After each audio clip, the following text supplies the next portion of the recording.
All right, good morning, chemists. We'll get started now. We're just going to jump right into Chapter 8, where we're going to be talking about some of the basics of chemical bonding. So keep in your back pocket some of the ideas from Chapter 2 and 7. Remember in Chapter 2, we named two types of compounds, right? Our big categories were ionic compounds and covalent compounds, or molecular compounds. And so in that same sense, the way we bond these materials or these compounds together differ. And that has to do with some of the concepts we learned back in Chapter 7. The energy to either add or remove electrons gives rise to ionic compounds versus molecular compounds, which bond a little bit differently. So do keep those in your back pocket for this chapter, because we're going to be looking at the basics of bonding ionic compounds and molecular compounds. So in your mind, you should have two categories. First, we're actually going to talk about ionic compounds, and then at the end, second half of the chapter, we will look at molecular compounds, where we will build Lewis structures. There are 6 steps to build a Lewis structure. So do take a look at that slide and just memorize those 6 steps, because if you follow those 6 steps, you will be right every single time. But we'll probably get to that on Thursday. So first we'll talk about ionic compounds. We'll also talk about ways to calculate bond order. There's 3 different ways, so keep track of them, that we'll talk about in the next couple chapters. All right, so the big idea is we're going to be talking about ionic things first, and then we will talk about molecular compounds later. All right, so let's talk about ionic compounds. Well, actually, all right. So the types of bonding that we will talk about, ionic bonding, covalent bonding in molecular compounds. There's also metallic bonding, which we will actually talk about metallic bonding later in Chapter 12, so just be patient. So we're just going to skip over this first one, but the big idea here is based upon the atoms that are present in these compounds dictate what kind of bonding is happening. So if you have all metals present, then that's metallic bonding. If you have a metal and a non-metal, just like back in Chapter 2 when naming, metal and a non-metal gives rise to ionic compounds. We have ionic bonding. And then finally, if we have all non-metals present, then that will be a molecular compound, so we follow like Lewis structure rules. And so the things that we'll talk about in the next chapters, kind of the rest of the semester, the overarching theme here is, what kind of bonding is present in that substance, and then how does that bond relate to the properties that we see. All right, so we're kind of bringing all of this together. The whole idea, the secret to chemistry is that the composition of a substance dictates, and its structure dictate the properties that we see. So all of this is coming together in these last couple chapters, where we will be inspecting more deeply into properties of substances. All right, so let's take a look at our periodic table and just think of a way to represent an atom's most energetic electrons. So back in Chapters 6 and 7, we oftentimes talked about valence electrons on an atom, typically neutral atoms, and those are the highest energy electrons on that atom. So they were the outermost electrons on that atom, and so it's those outer valence electrons that participate in chemical bonding. So we're actually going to use what's called a Lewis symbol to kind of represent those valence electrons in a better, more pictorial way. Like we know that carbon has how many valence electrons? How many? And where do we get that? Yes, I see eyes darting to our periodic table. Carbon has how many valence electrons? 4, because why? It's in group 4, yes. Or you can think, oh, it has 2 s electrons and 2 p electrons in its valence shell, and it's n equals 2, but we get that there's 4 valence electrons. So a Lewis symbol tries to represent those 4 valence electrons in a picture. So what we want to do around carbon is show those 4 valence electrons by spreading all of them out around the atom, all right? Okay, and so the big idea here is we always spread out those valence electrons. What we don't want to do, and this is a common thing, you might think, oh, those 4 valence electrons are in an s orbital and a p orbital, so you might want to block it, kind of like how we've drawn electron diagrams. So what you don't want to do is this. Don't do that. Don't do that. What we want to do is spread out those 4 electrons as much as possible around those 4 quadrants. And there's a reason for it that I will explain in chapter 9. So be patient. It's actually a little preview to what we call hybridization that we'll talk about in chapter 9. So the correct Lewis symbol for carbon looks like that. All right. So the whole idea here is with these Lewis symbols, what we're showing is not only the valence electrons on that atom, but it also tells us some insight to the chemical bonding for that atom.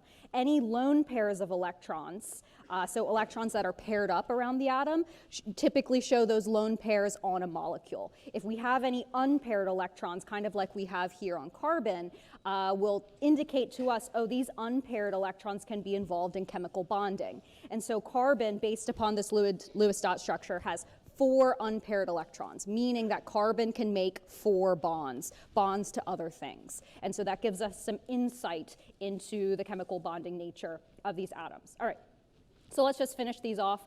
Carbon has 4 valence electrons. Nitrogen has how many valence electrons? 5. And so same idea here, spread out those 5 electrons around those 4 quadrants. So 1, 2, 3, 4, and now that 5th electron will be will start to pair.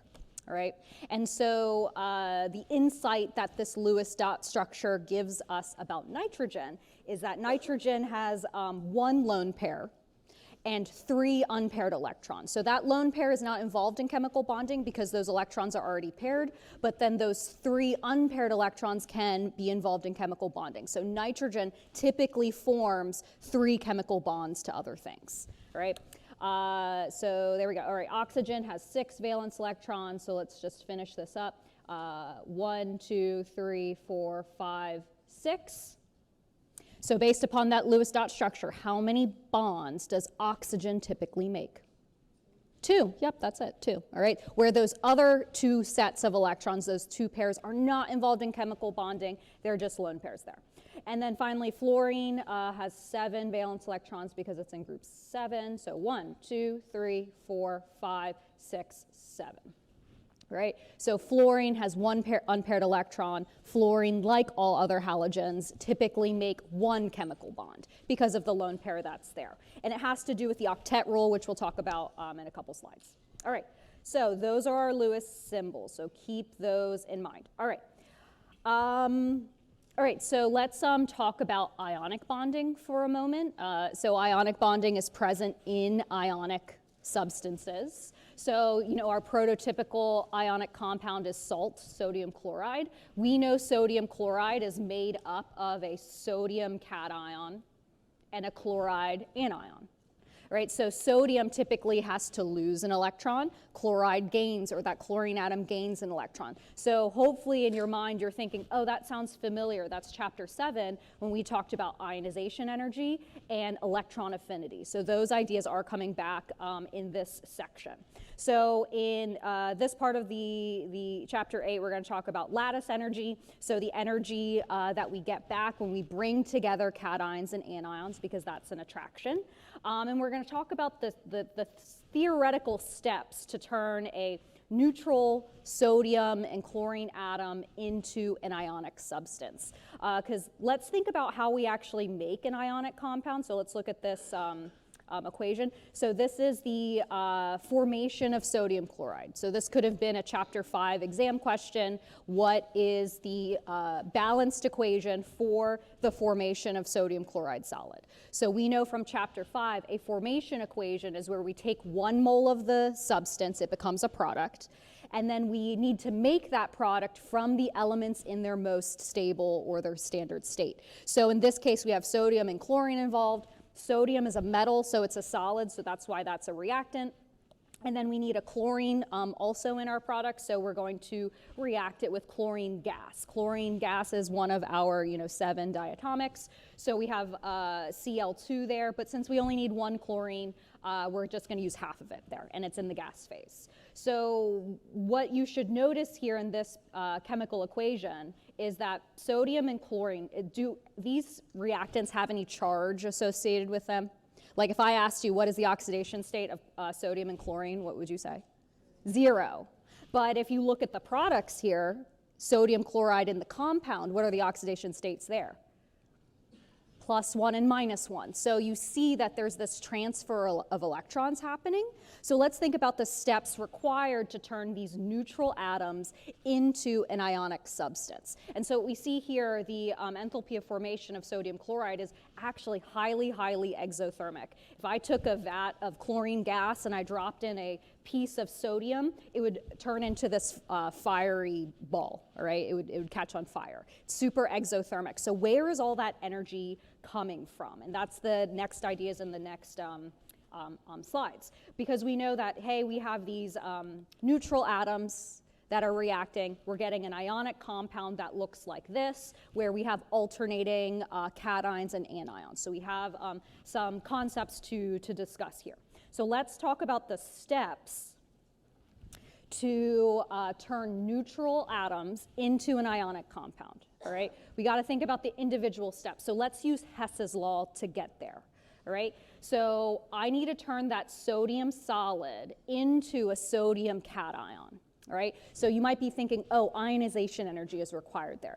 But remember ionization energy back in chapter 7, those energies to remove and add electrons have to be in the gas phase of that atom. The atom has to be in the gas phase. So the steps required to use ionization energy, the first thing that we need to do is turn this sodium solid particle into a gas. So tell me, let's predict the sign of delta H for all of these steps, all right? Because we're going to be using Hess's law in a second. All right, so tell me, what is the sign to turn a solid into a gas?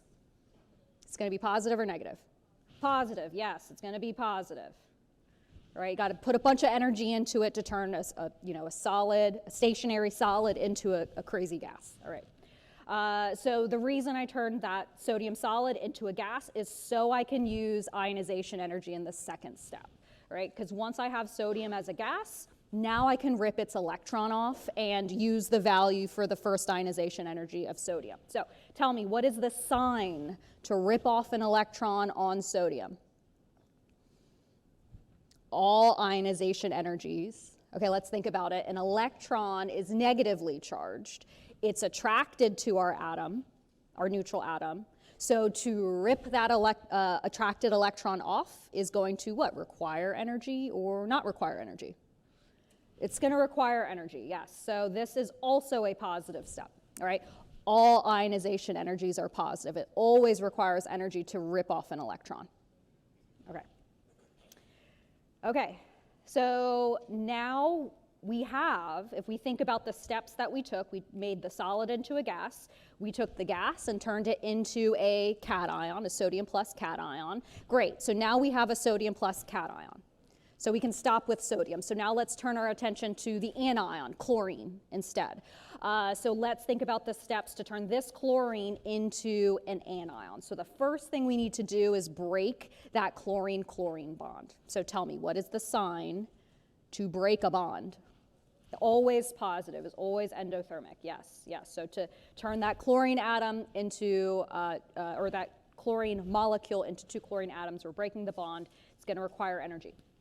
All right, so the next step, now we have a chlorine atom floating around, but it's neutral, but we need to turn it into an anion. So we have to put an electron on it. So what property is that called when we put an electron on something? Back in chapter 7. It is electron affinity, yes, so the energy to put an electron on something, all right, versus in sodium we ripped the electron off, so we talked about ionization energy. Now we're putting an electron on chlorine, so now let's predict the sign. What is the sign of an electron affinity, the first electron affinity of a chlorine atom? First electron affinities are usually what sign? It is actually exothermic, yes. Yeah, see, I didn't make the homework due yesterday, so maybe that's why y'all are a little quiet right now. So yes, when we put an electron on a chlorine atom, remember, chlorine, what's the effective nuclear charge of chlorine? A neutral chlorine atom on the valence shell? +7, yes, it's +7. So there's a high attraction in the valence shell, and so when we put a negatively charged electron on our positive positive valence shell, there's a lot of attractions there, so that is exothermic. And so that last step is negative in nature here. All right, so remember Hess's law, okay? So if we want to go from our reactants to our products, but instead we're going to split it all into these separate steps instead, what we need to do is just add up all these steps, right? But if we add up all these steps, what you notice here is that there are 3 positive steps and 1 negative step. But somehow all of this needs to add up to that overall negative formation value that we have here. But there's actually a step missing that I didn't mention. So if we think about after we do all these steps, what is present? We have a sodium plus that's floating around in space. After all the steps with chlorine, we also have a chloride minus floating around in space. Right? So those are the 2 products we have right now once we add up all these steps. But to me, that's not a salt yet. A salt is in what phase? It's a solid. So right now, we just have cations and anions floating around in space in the gas phase. So when we bring those gas particles together, that's how we make our solid, and that's the missing piece. That is lattice energy. The energy that we get back when we bring these gaseous cations and anions back together. It's a very, very highly exothermic process that completes the whole, what this is called as the Born-Haber cycle. Right? So here is all of the steps put together that we just talked about, where the formation reaction is right here. All right, so if we think about what's happening here, we have sodium solid, chlorine gas coming together to make sodium chloride solid. So this is kind of like where we are starting, and we need to end here at sodium chloride solid, right? So this is just another way we're depicting the same reactions we just discussed. And so the idea here is that this first step, the sublimation or turning sodium solid into a gas, this is an endothermic process. This step, I'm going to call it step number 1, is right here, right? So we're starting here. We want to end here, but instead of going directly to our products, we're just going to use the Hess's law, add up all of these steps to get to the end point here. So this step, sublimation, is right here. It takes energy to turn a solid into a gas. So let me highlight what's changing here. We're turning a solid into a gas, all right? And so what we see the next step that's occurring, this is the same stuff we talked about before. Now we have sodium in the gas phase. Now we can rip an electron off. This is the second ionization energy. So you see another upward arrow right here. And so you see we're turning that sodium solid into, oh, actually these steps are out of order, sorry. That is not that step. That step is right here. But again, it doesn't matter what order we're doing it in. All right, so here you see, oh, we have sodium solid, sodium gas neutral turning into a sodium cation. That's the second step, all right? And then we talked about this third step being, okay, breaking apart that chlorine-chlorine bond to get a single chlorine atom. So if we look closely at these steps, that third step is actually right here. I would have written it differently, but that's all right. All right, so that third step is right here, where we turned this chlorine, right here, this diatomic chlorine right here into a single chlorine atom. That's what's changing right there. All right, let me just underline that so this is changing. All right, so after steps 1, 2, and 3, now we have this sodium plus and its free electron, but a neutral chlorine atom. And so in this next step, this fourth step, which we identified as the electron affinity of chlorine, we're bringing together those two, that electron and that chlorine atom, to give us now a sodium cation and our chlorine anion right here. So that's step 4 that we talked about right there. And see how it's a downward arrow? Why is it a downward arrow? It's the sign. It's related to the sign of delta H that we predicted. All of these steps 1, 2, and 3 are upward arrows because delta H is a positive value, but this fourth one is actually an exothermic process, so it's a downward arrow, right? And so after this step, this is where we have our free sodium cation and chloride anion floating around in the gas phase. But to me, that does not sound like a solid. So we need to bring those ions together into the solid phase, where we get a bunch of energy back because we're bringing two attracted particles together. If this was chapter 5 and I asked you, how does potential energy change if you bring two attracted things together? How does potential energy change on our curve? It goes down. And so that's what you see here. When we bring together that sodium cation and chloride anion, potential energy goes way down and a lot of energy is released in that process. So the missing step that we didn't talk about in the previous slide is this step, bringing the gas phase ions together to make our solid, and it's this last step that is highly, highly exothermic. And so if we add up all of these steps, all right, if I actually gave you numerical values here, if you add up these positive steps, this negative step, and this step, all of this will add up to the formation of that salt. So in this case, it's sodium chloride, right? All of those steps will add up to it, right?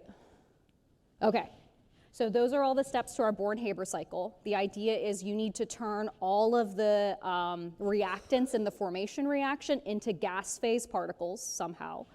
And then you need to add and remove electrons based upon the charges of that ionic salt using ionization energy and electron affinity. So let's actually use, not yet. In the next slide, let's just do this right now, all right? Let's use numbers to figure out, I'll go back to that previous slide. Let's use numbers here. So see how I filled in the same graph, but now I actually gave you numbers. So let's actually calculate what is that energy we get back when we bring together a sodium cation and a chloride anion. This is called lattice energy. But the thing is we always want to report lattice energy as a positive value. Even though it's energy we get back, typically in textbooks we describe lattice energy as an endothermic, a positive value. And so there's a couple ways we can do this. We can apply Hess's law and understand that this first step, this delta H of formation step, is equal to the sum of all of these steps leading up to the gas phase ions, and then we want to subtract lattice energy. So if you want an equation to help you get here, in general, that's what this is the equation that you use.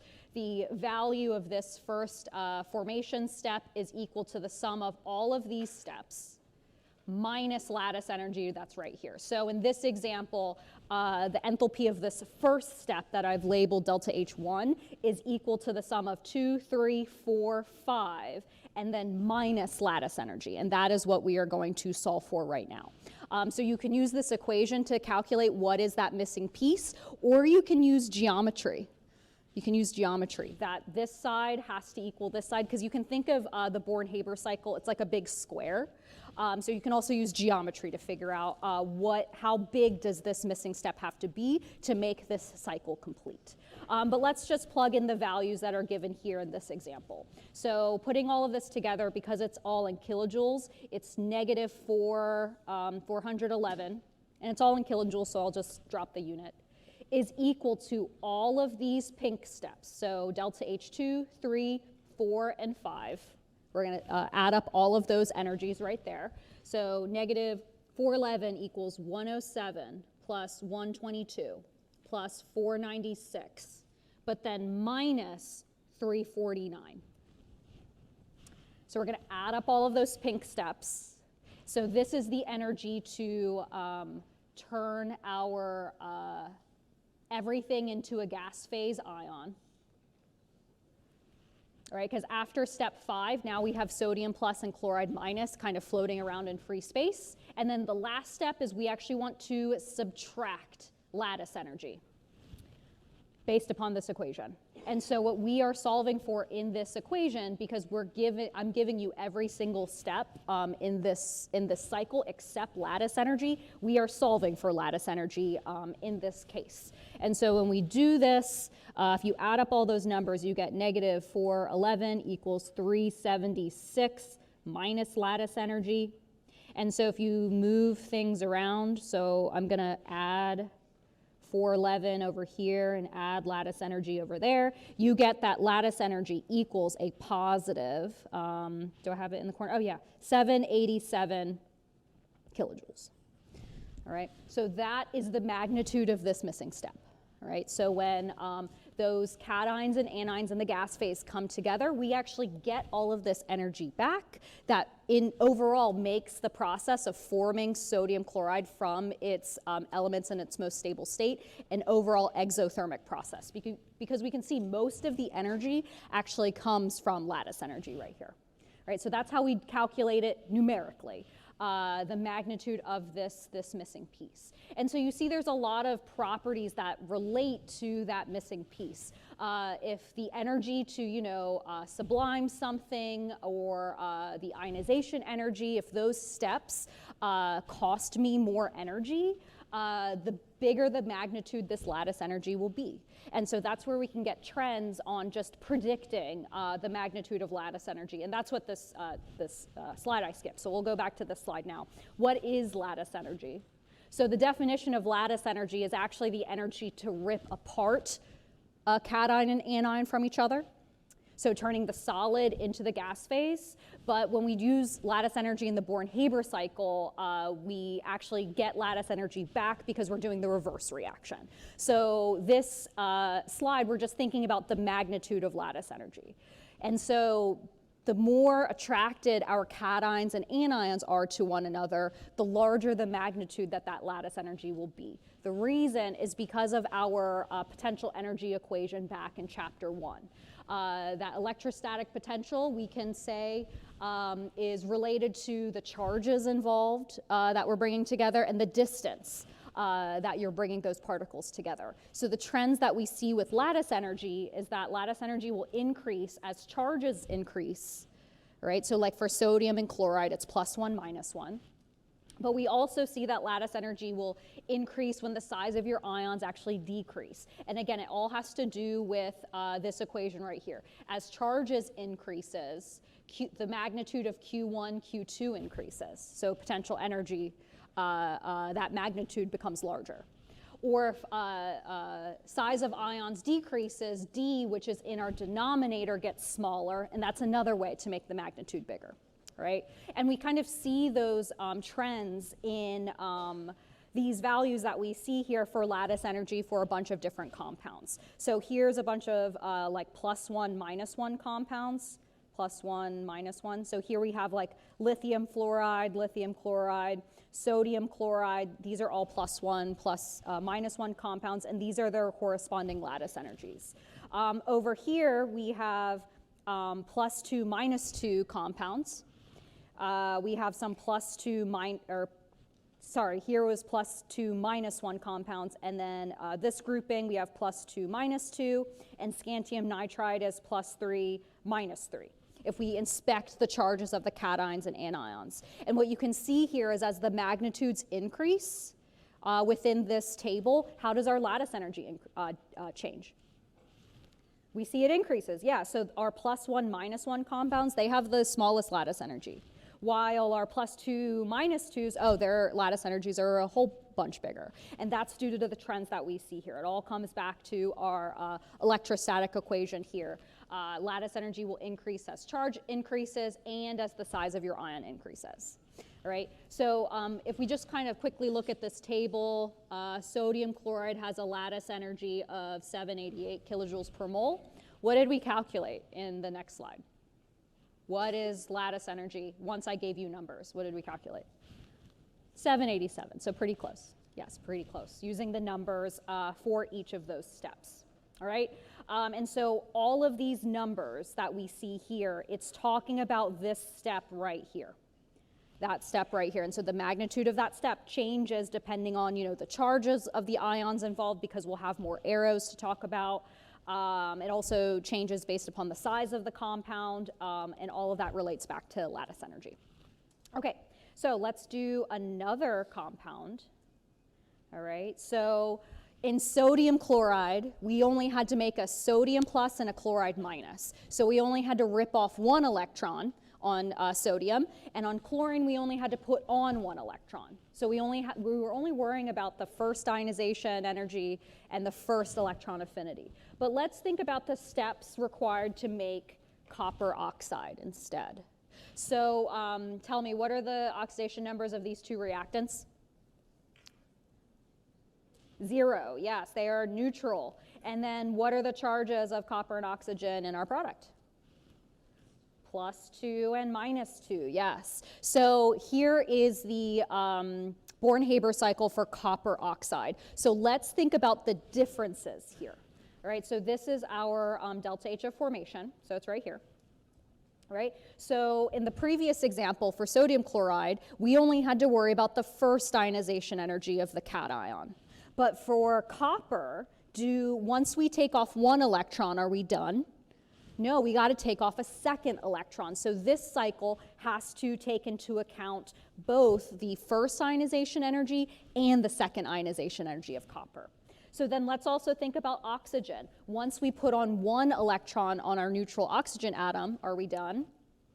No, we're not. We have to put on an additional electron, so we have to worry about the second electron affinity of oxygen. All right, so here are all the steps. So let's go through what all these steps are doing. So just like before, what we want to kind of focus on is where we are starting and where we are ending. And that is with the formation, the general reaction for the formation of copper oxide. So that's a chapter 5 question. Like, what is the formation equation for copper oxide? Here's our product. We need to make that product using elements in their most stable state. All right? Okay, so let's go through all of these steps and what's happening. So let's start here, but we're going to do the Born-Haber cycle to get to the end, our copper oxide finish line here. So this first step, we are taking copper solid, and how is it changing going up here? How's it changing? It's turning into a gas. So what step do you think that is? That sounds like sublimation to me. Yes, sublimation. And I give you an energy. But I want us to identify what all these steps are. Okay, so let's think about the next step and see how does this set of stuff differ from this set of stuff. So how does it differ? We have an oxygen molecule, and it's becoming what? An atom. All right, so this step, this second step here, this is actually our oxygen, I guess, bond breaking. All right, it's a double bond, but it doesn't matter. So it's the energy to break that oxygen-oxygen double bond. All right, and so the idea here is that we're only breaking half of an oxygen molecule, so we only actually have to use half of that bond energy. So do keep that in mind. We only have to use half of it. Okay. So we turned copper solid into a gas. We broke our oxygen molecule to make an oxygen atom. So now we have neutral gas phase stuff present. So these neutral gas phase things, this isn't ionic yet. So now this is where we have to use ionization energy and electron affinity. So going from this step to this step, what's changing between these two steps? We are ripping, let's pick a different color. We're ripping an electron off of copper, right? And you can see that electron floating around right there, all right? We turned copper into copper plus. So what is that called? Ionization energy of copper. But which ionization energy of copper is it? It's the first one, all right? But are we done? Nope, we got to rip off a second electron. And is that what happens here in the next step? Yes, it is. We are turning copper plus into copper 2 plus, so this is actually the second ionization energy of copper. And see how it's a different value. It's a different value. The magnitudes of these arrows aren't right, but the energies are. All right, so now what we have is a copper 2 plus cation floating around, a neutral oxygen atom, and 2 free electrons floating around. So we actually want to put those electrons on oxygen, but we have to do so one at a time. All right, and so when we put that first electron on oxygen. That's this step right here. See how we go down? This is our electron affinity of oxygen, our first electron affinity of oxygen. We're taking that neutral oxygen atom and it's gaining an electron. But we're not done. We still have to put an additional electron on oxygen, again, because before we even started this question, we know that we need to make a copper 2+ and an oxygen 2-. So I have to put an additional electron on oxygen. But do you remember from chapter 7? First electron affinities are usually what sign? Negative. But second electron affinities are always positive, because oxygen is already negatively charged. Is there any attraction between a negatively charged oxygen and an electron? No, because they're both negatively charged. That's repulsion. So in order to put that second electron on, it actually requires energy to do so. And so that's what this last step is. We're turning that oxygen minus into oxygen 2-. So note how the second electron affinity is a positive. A positive value, it is endothermic, right? And so back in chapter 7, you might have wondered when I mentioned that, that all second electron affinities are positive. So the question is like, why does O2- exist at all if it requires energy to put on another electron? The reason is because once we make a +2 and -2 cation anion, we get a bunch of energy back that makes the overall process exothermic. All right, and I think I have that over here. All right, second electron affinity is always unfavorable, positive. It's because we get a lot of energy back from lattice energy when we take that second electron off. All right, so those are all the steps to make copper 2+ and oxygen 2-. So now we have those free cations and anions in the gas phase. Is that a salt, though? No. So now we have to bring them together. And this last step, this big downward arrow, this is the magnitude of our lattice energy. Right? So this is lattice energy. Right? The energy we get back. Okay, so I gave you values for all of these steps except for lattice energy. So we can still calculate the magnitude of lattice energy using the same deal we used before. Do I have room to do this calculation? So the big idea here is that the delta H of formation, so this formation value that's right here, is equal to all of the steps leading up to the gas phase ions minus lattice energy. So it's this red step is equal to, let's pick a different color that I didn't use, blue. That red step is equal to the sum of all of these blue steps minus lattice energy at the very end, all right? So we have that delta H of formation is -155 equals all of those blue steps I just circled, so 339 plus 249 plus 745 plus 1,960 minus 141, because the first electron affinity is exothermic, but the second electron affinity is endothermic, so plus 790, minus the very last step, bringing the ions, gas phase ions together, minus lattice energy. And so having it be minus lattice energy allows us to calculate lattice energy as a positive value. So we're solving for that. And so when you solve for lattice energy, you do in fact get a very big positive value, so 4,000 kilojoules per mole is how much energy we get back when we bring together a copper 2+ cation and a oxygen 2- anion together because they are attracted to one another.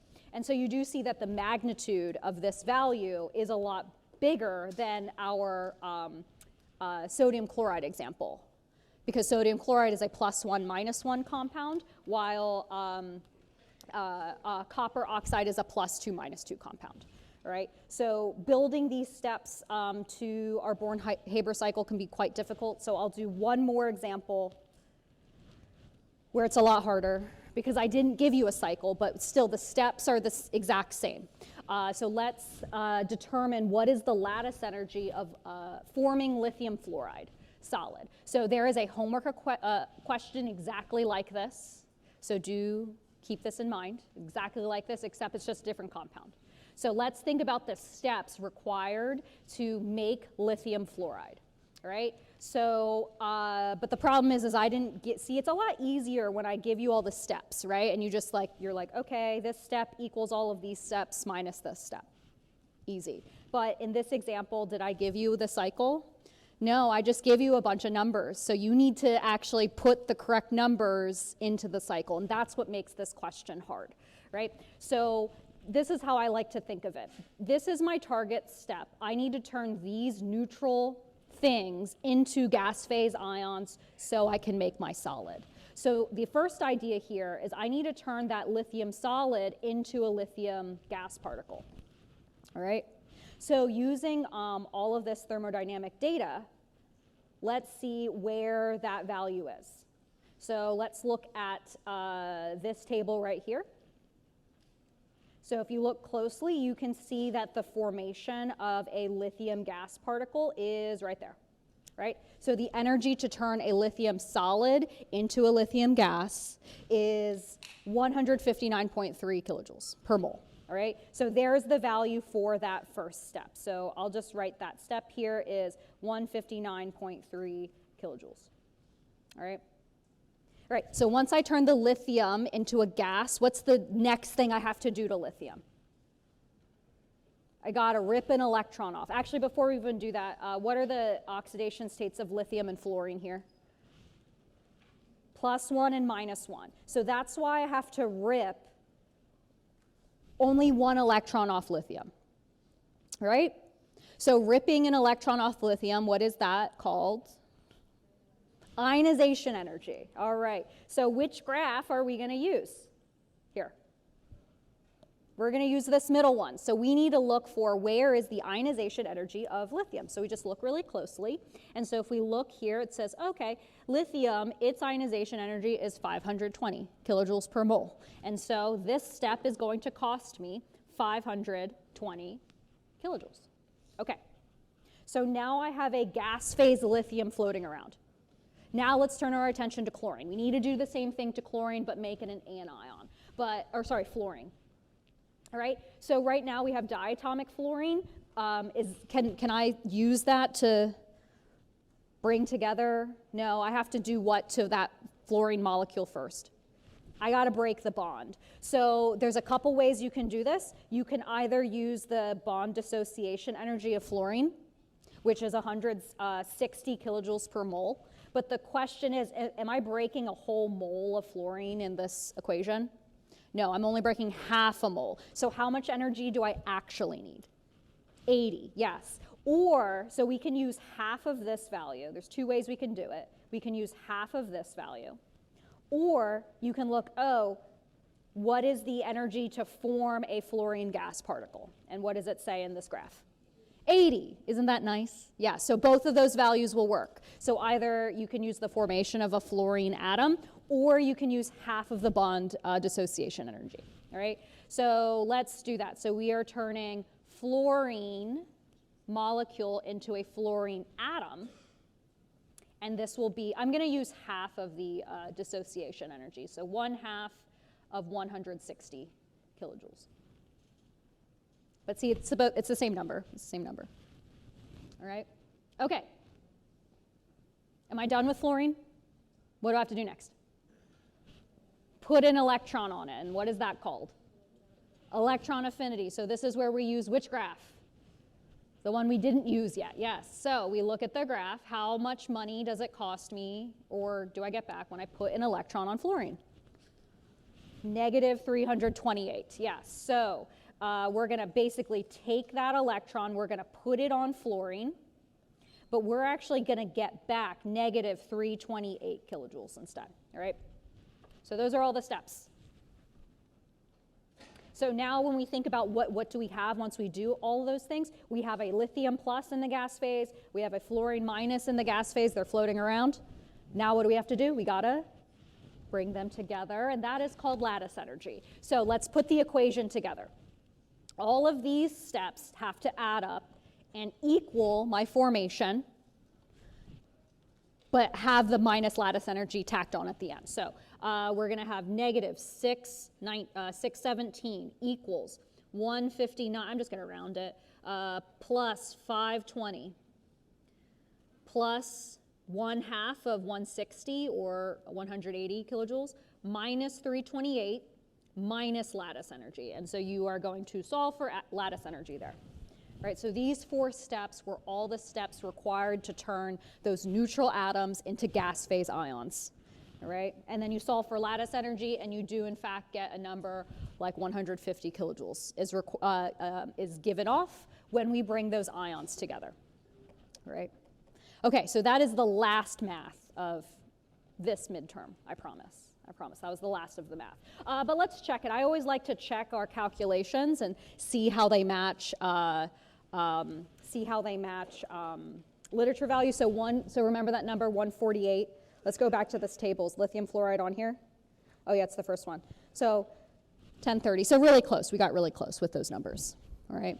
Okay, so that's how all of that works. So that's the math portion of the Born-Haber cycle. We can actually also use conceptual ways to ask about lattice energy too. So with that slide when we talked about trends for lattice energy, the magnitude of that downward arrow increases if the charges of our things increases or if the size of our ions decrease, because all of it is related back to our electrostatic potential here. So here's another way we can ask a similar question, but there's really no calculations here. It's not like an equation like these previous examples. So this question says, okay, let's arrange these 4 compounds in order of their increasing lattice energy. So remember, lattice energy, that magnitude will increase. So whatever is like calculated in this work increases if charges increase. All right, because higher the charges, more attraction. We get more energy back. Or if size decreases. So we're going to use those trends to determine which of these compounds have the greatest or smallest lattice energy. So here's the strategy here. We have 4 compounds. So what you first want to do is calculate what is the magnitude of their charges. So going through these 4 different compounds, calcium and sulfur, what are those charges or their oxidation numbers? +2 and -2. KBr, +1, -1. Calcium bromide, +2 and -1. So just look at one of the anions if there's, so basically we're looking at the oxidation state of just one of the ions there. And then sodium sulfide is +1, -2. All right? Okay. So we have the individual charges, so now what we want to do is take the product, multiply those 2 charges together, and that will give us kind of the rough trend of lattice energy for these compounds. So I'm literally just multiplying these numbers together. So I have -4, -1, -2, and -2. So we see that the calcium sulfide compound has the largest magnitude of charges. So this compound is going to have the highest lattice energy. With that same trend, what substance has the smallest magnitude of lattice energy? Potassium bromide has the smallest lattice energy. And then that means calcium bromide and sodium sulfide are going to be somewhere in the middle, right? But that's the issue. I know that those 2 are going to be in the issue, but in the middle, but in what order? So that's where we use the second trend, because right now we just looked at the charges. So the second thing we look at is size. So to determine what the ordering of these last 2 are, because their magnitude of charges are the same, we want to look at size. Look at size. So I guess if I went through these, the rough ordering would be KBr is the smallest. Then it would be calcium bromide, but I don't know which one is in the middle. All right, so those 2 are going to be in the middle. I just don't know which one. And then the highest lattice energy is calcium sulfide. So I know the ends. I just need to figure out the middle, and this is where we're going to look at the size difference. Okay. So let's think about size. So what we want to do is actually compare the cations of each of the compounds in question and the anions of the two compounds in question. So let's compare calcium and sodium. If we look at calcium 2 plus and sodium plus, can we make a comment on which substance is bigger or smaller? Yes. So which one is bigger? Calcium is bigger. Yes, calcium is bigger because its N value is bigger. Its N equals 3, I think. And then sodium is N equals 2. N equals 2. Right? Because I removed electrons.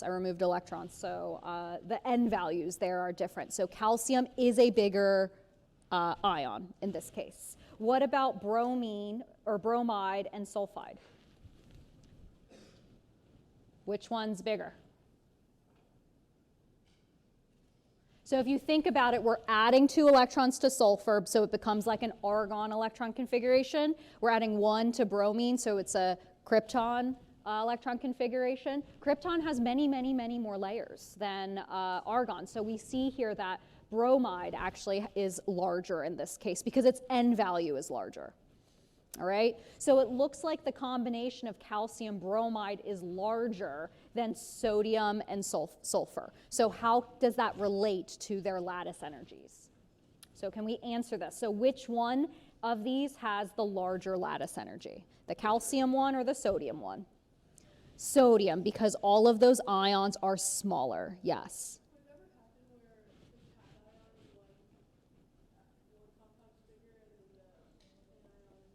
What do you think? No, we would never ask that unless we gave you sizes. Yes, if it was, so one was bigger and one was smaller in each of them, you can't answer that unless we actually gave you sizes, all right?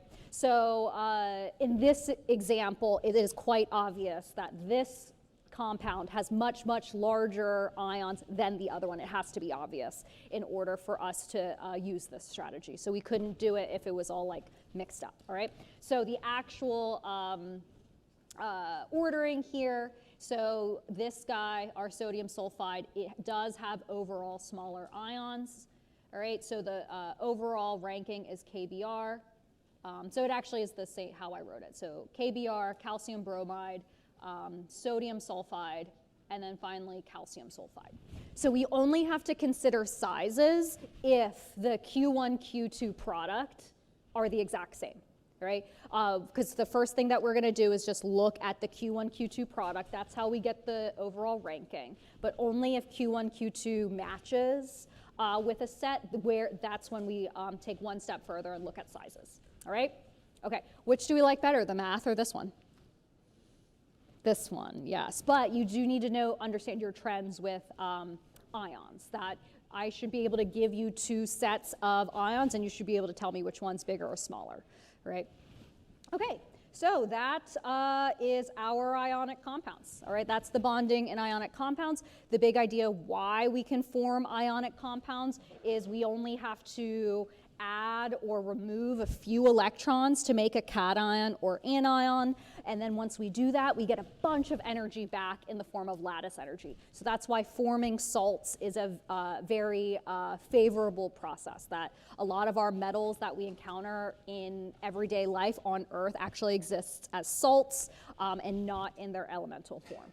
All right, and it's due to all of the little intricate steps leading up to forming those gaseous cations and anions, and we get the energy back in the form of lattice energy to form our salt. All right, so do keep this slide in your back pocket for the tough homework question, because I think I made it like 4 points. I made it worth 4 points or something crazy like that. All right, so let's move on to covalent bonding. All right, so in chapter 2, how did we differentiate between ionic stuff and molecular stuff? Ionic stuff typically were metals and nonmetals, right? Whereas molecular compounds are composed of all nonmetals. So that same idea, us understanding the bonding nature the first step is determine, am I looking at ionic compound or am I looking at a molecular compound? We can't ask you what is the lattice energy for methane. That would never happen because methane is an ionic compound. No, it's not. So it does not have a lattice energy. So do keep that in mind. So we are looking at substances with all nonmetals. Okay. So in ionic compounds, we talked about lattice energy because it was easy, relatively easy, to make cations and anions. It didn't cost me that much energy to rip off an electron, all right? And then I actually got some energy back putting an electron on my anion. So if we think about thermodynamically, it's favorable to make ionic compounds, whereas nonmetals, all right, that they can gain electrons, but it isn't super favorable to rip a bunch of electrons and rip off all those electrons off their valence shells because nonmetals typically have a lot of valence electrons. So instead, when we have compounds made of all nonmetals, they tend to share electrons instead. And the reasoning is because of energetics here, that there's this mismatch of ionization energy and electron affinity. So losing and gaining electrons does not happen. So instead, atoms will share electrons instead because there's a different energy involved with sharing electrons. All right? So with electron sharing, so here in this case, hydrogen, all right? Hydrogen's really small, so it's probably not going to lose that electron super easily. The other hydrogen's not going to gain an electron either. So instead, these two electrons come together. They share the same space in the form of this chemical bond. So these two electrons are sharing the same space between the two hydrogen atoms, and that's what makes a bond. So those two electrons, we represent those two electrons in a chemical bond using a line instead. All right, because it's easier to draw this than it is to draw this. So understand that whenever you see a bond between two atoms, that bond, that line represents two electrons within there, all right? And so those two electrons are shared between those two atoms. Shared meaning those two electrons are spending the majority of their time between these two atoms. Because remember, electrons, they exist in orbitals. So those two electrons aren't just stationary. They're actually like, zipping around the atom, but most of the time they're between those two atoms. All right? So this is what we call a single bond.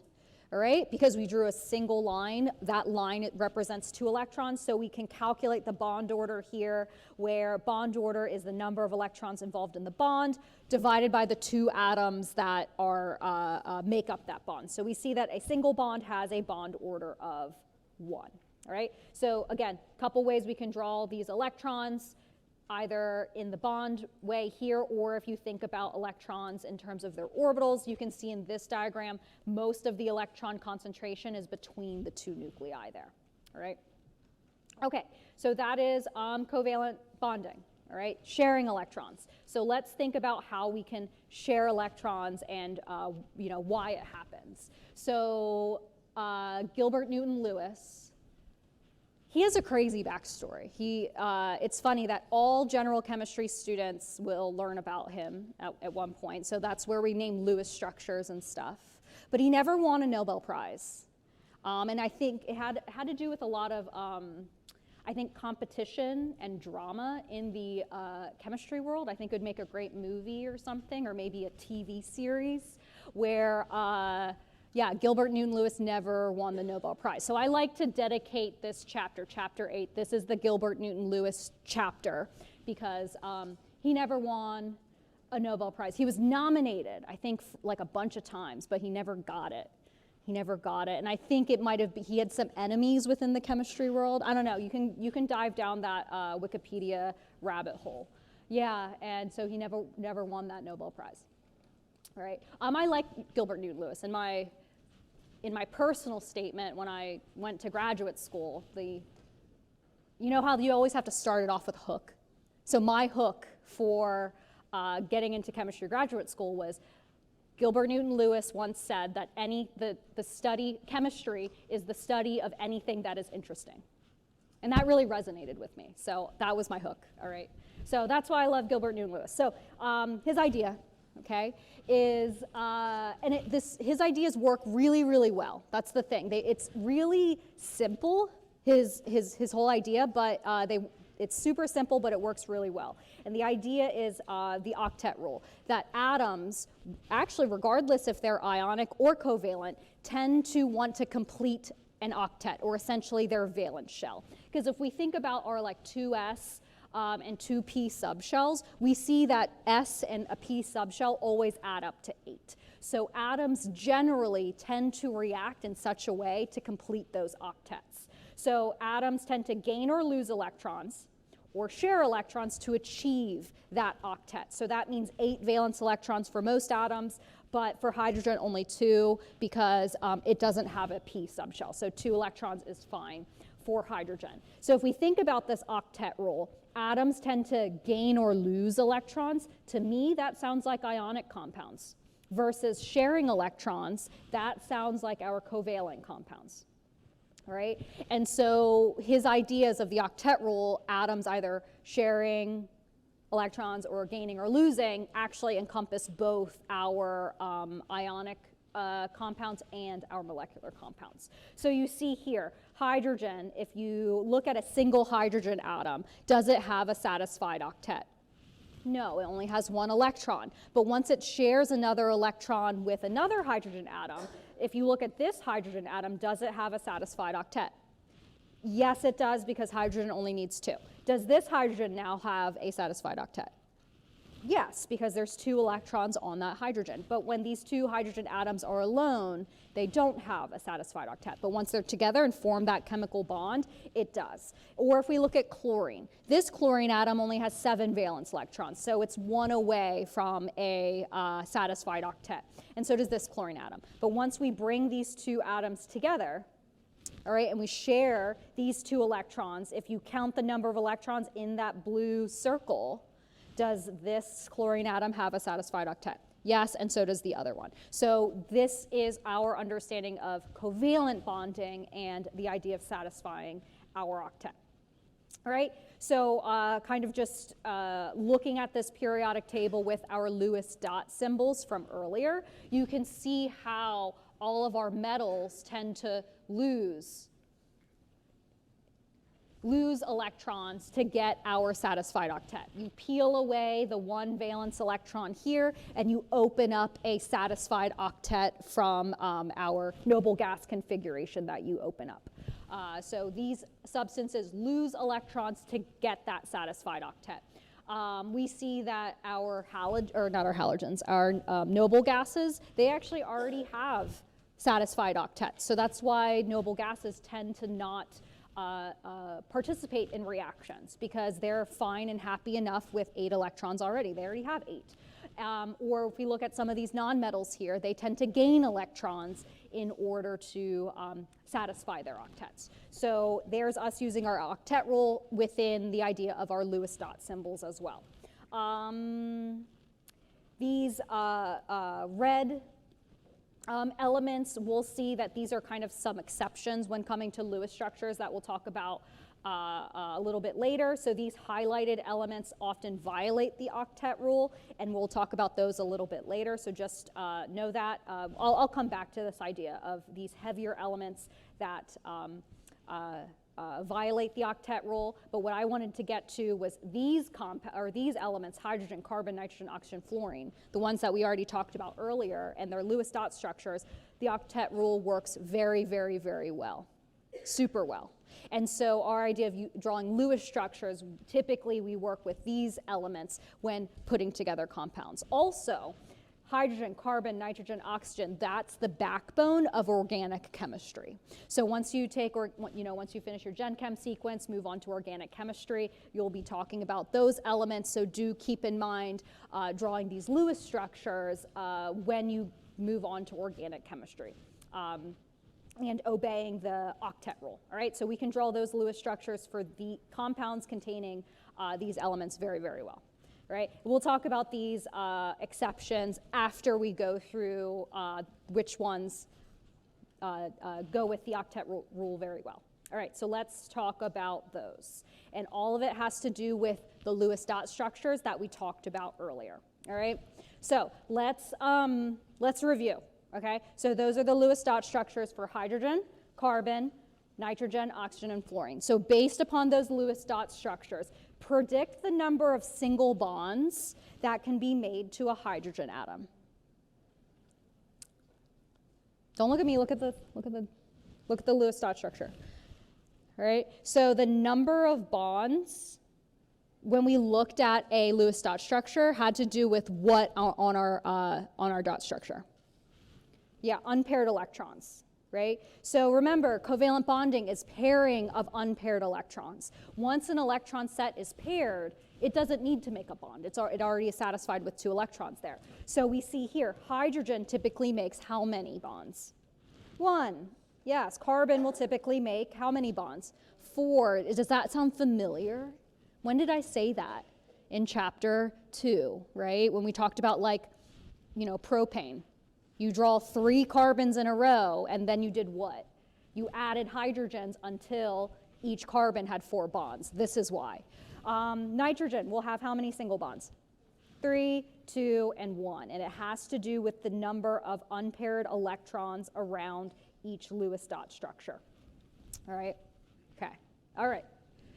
So those are our single bonds, but when talking about covalent bonding, it doesn't only have to be single bonds. So a single bond is just when 2 electrons are shared between 2 atoms. So that has a bond order of 1 because I think our calculation was, 2 electrons over 2 atoms equals 1. All right, so a single bond has a bond order of 1. A double bond, on the other hand, all right, if we think about how many electrons are involved in a double bond, the most common, compound with a double bond is carbon dioxide, all right, or even oxygen. All right, so carbon dioxide has a carbon in the middle and 2 double bonds to oxygens, 2 different ones. And so we can see here, carbon needs 4 bonds. So it gets 2 of those bonds from one of the oxygens. All right, so we're actually sharing a total of 4 electrons between that carbon and oxygen.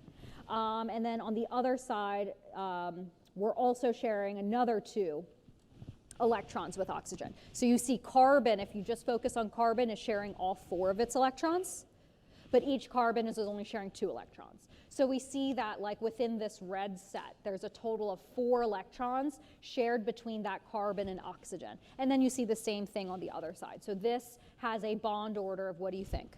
A double bond. Double. 2, yes. And the reasoning is because we have 4 electrons shared between 2 atoms. All right? All right, a triple bond has 6 electrons shared between 2 atoms. So what do we think the bond order is there? 3, yes, because 6 electrons over 2 atoms. Yes, and so you can see here, most common triple bond is between 2 nitrogen atoms. So so there's each nitrogen wants to make 3 bonds. We said that earlier, all right? So each nitrogen wants to form 3 bonds. So we see that each nitrogen is donating 1 of its electrons each. So that's where the 6 electrons come from, being shared between 2 atoms, all right? And so that triple bond has a bond order of 3, all right? So in graduate school, I studied molybdenum quadruple bonds. Yeah. So what do you think the bond order for a quadruple bond is? The bond order. 4, and it's 4. The bond order of a quadruple bond is 4 because how many electrons are being shared? 8 between 2 atoms, yes. See? So we follow the trend there. We'll talk more about quadruple bonds a little bit later, once you get more of the concepts down. All right, so there are our covalent bonds. So how can these electrons exist in an atom, all right? So when we have a molecule that's symmetrical. So let's look at diatomic chlorine, all right? So chlorine, this chlorine's donating an electron, that chlorine's donating an electron. Both of those chlorine atoms are identical to one another. So what we see within a diatomic chlorine atom is that if we look at the electrons, they are spread around equally around the whole molecule because each chlorine atom is identical. But if we look at another covalent compound, so let's look at HCl. If at any point in time you like took a picture of an HCl molecule, where are those electrons going to be spending most of their time around, do you think? Just look at the picture. Chlorine, yeah, those electrons are spending most of their time around chlorine. And so if chlorine has most of the bonds, the electrons that are within the bonds themselves are actually going to behave differently because chlorine is actually attracting more of that electron density towards it. And this has to do with electronegativity, all right? So the kinds of bonds that we'll talk about are nonpolar covalent bonds. So that would be like diatomic chlorine. The electrons in this bond, they are shared equally because the two chlorine atoms are identical to each other. Electrons aren't attracted to one atom or the other, so they're going to spend an equal time in the middle between those two atoms. Versus a polar covalent bond is when you have an unequal sharing of electron density. Chlorine, the chlorine instead of hydrogen is going to attract most of that electron density in the bond. So that's a polar covalent bond, unequal sharing. And so this is where the idea of electronegativity comes into play.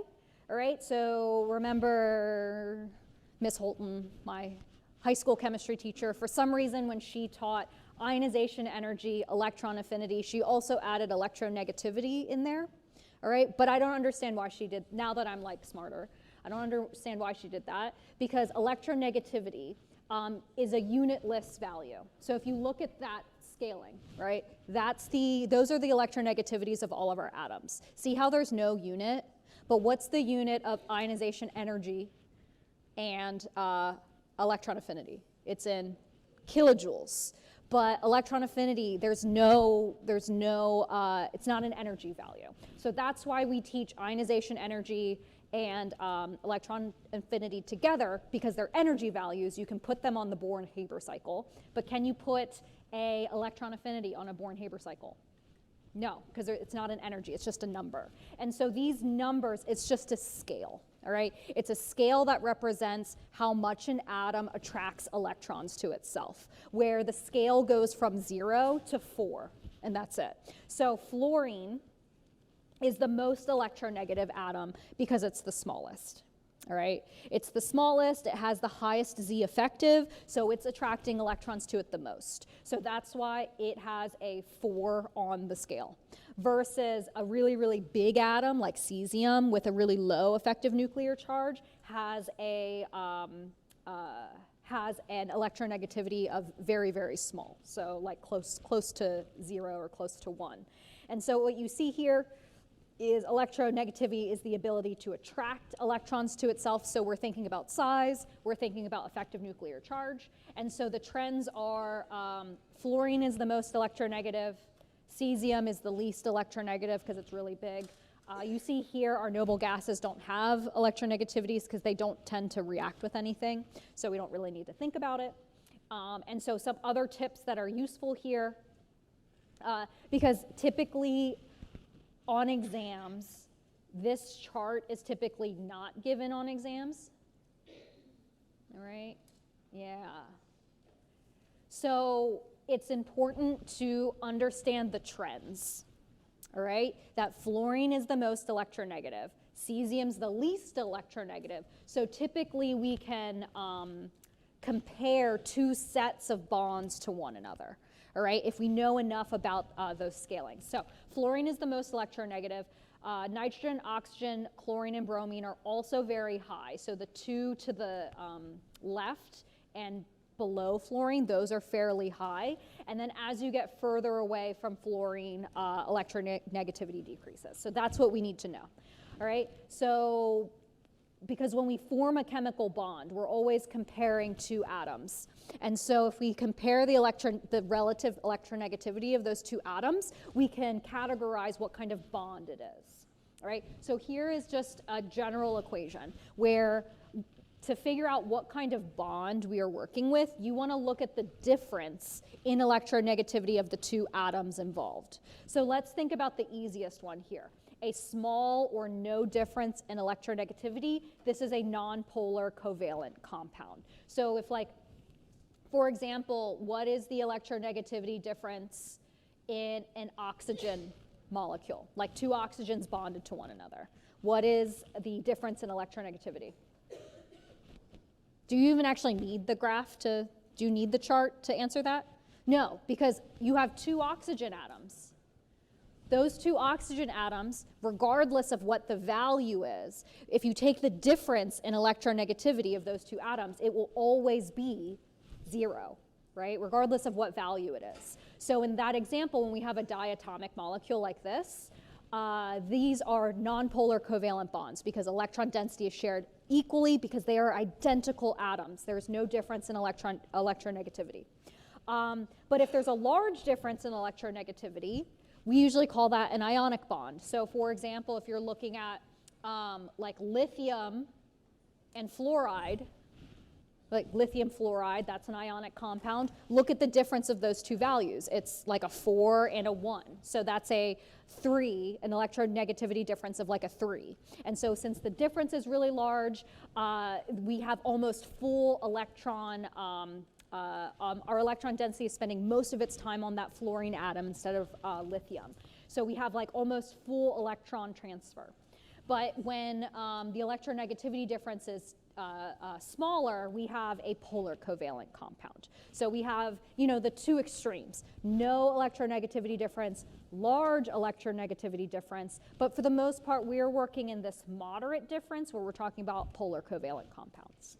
All right, so my tip to determine the magnitude of the difference in electronegativity, that's what delta En means, difference in electronegativity, is the further the 2 elements are away from one another on the periodic table, the larger the difference in electronegativity will be, right? Because that's describing like a metal and a nonmetal. That's far away. So you're going to have a large delta En. But once the 2 elements in the bond are closer to one another on the periodic table, their electronegativities are going to be more similar. So delta En is going to be what, a bigger number or a smaller number? Smaller, because they're more similar, all right? And so that's the general trend here. All right, so we got 4 minutes. Okay, so what does it mean when we have a difference in electronegativity? So these maps kind of show you where electron density is on an atom. So where red means, oh, you have a lot of electron density there. So we see in diatomic fluorine, don't even look at this. What is the difference in electronegativity of these two atoms? It has to be 0, right? Because it's the same number for each. So we see with a delta En of 0, that's a pure covalent bond. So we have equal sharing of electron density. So is there an obvious place or an obvious atom where electron density is hanging out most of the time? No, it's all the same color. But once we get to more polar compounds, so here's HF, we see most of the electron density resides on what atom? The fluorine atom, yeah, red means where electrons are. Or if we become even more polar, so almost ionic, so lithium fluoride, almost all of the electron density is on that fluorine atom, all right? And so to represent where electron density is, we can either use these symbols. So we have a delta sign with a plus and a minus to represent where electron density is hanging out. These aren't full charges, they're partial charges. That's what that delta sign means, right? So if we look at the HF here molecule, we said that most of the electron density is hanging out on fluorine. So we're gonna put a delta minus on the fluorine side and then a delta positive on the HF side, or on the hydrogen side. Same thing for lithium. Lithium is going to be partially positive, while the fluorine side is partially negative, because electron density is hanging out there. Would it be appropriate to draw delta symbols on diatomic fluorine? No, because there's no difference in electron density across the whole molecule, so we will not draw partial charges there. So we can use the delta signs to indicate partial charges, or what's really useful in organic chemistry and later is actually talking it in terms of dipole arrows instead, because this actually produces a molecular dipole. And so we can use this arrow to indicate where electron density is occurring, and it's a little easier to draw. Where we draw an arrow, where the arrow always points to the end with electron density. And so this arrow also has a cross on it. And so that cross is where the partial positive is, if you've noticed that. So this side is the partial positive, this side is the partial negative. So lithium fluoride also has a dipole arrow associated with it, where this side is partially positive, this side is partially negative. But note here that I drew the magnitude of the lithium fluoride dipole arrow larger. Why do you think I drew that one larger? Its delta En is larger, yeah, and so the dipole arrow is larger. All right, so with these ideas, we'll bring them together and inspect the ideas of dipole arrows and dipole moments on Thursday.